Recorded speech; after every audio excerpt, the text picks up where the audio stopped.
Hey everybody, thanks so much for tuning into this video. This is just an announcement about some of the important aspects of our vote coming up on January 29th. So if you are someone who considers our church your home, then hopefully you know by now that we have a big vote coming up at the end of this month. And so I just want to let you guys know how that's going to work.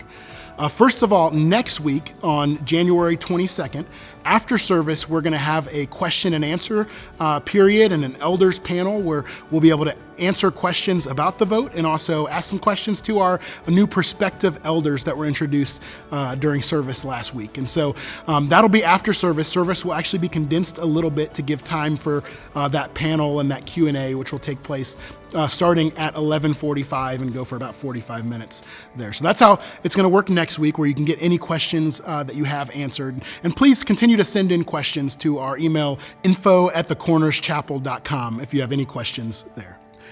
But I want to give some very specific announcements about how the vote is going to work on the 29th. So due to another scheduling conflict with the Nordonia High School, unfortunately, we're not able to have our service in the morning, but we're going to make the best of this. And so what we want to do is Sunday morning at the normal time at 10:30, we want to have what we're calling a members brunch. And so we're going to have a brunch together and share some updates and news and ultimately a vote on all of the items that we're voting on. Now, if you are not a member of our church, please don't feel like this is exclusive. You are still able to come and join us, but only members are able to actually vote in the vote that morning.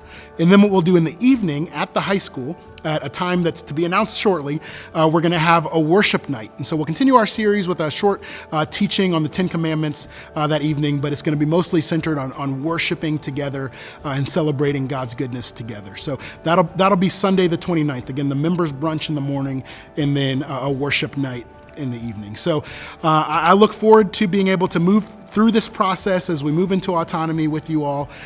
We released last week a document that has several frequently asked questions. That'll be in the description to this video. Hopefully you can get some questions answered there. But thank you for your patience and grace as we've been moving forward through this. And I look forward to worshiping with you on the 22nd.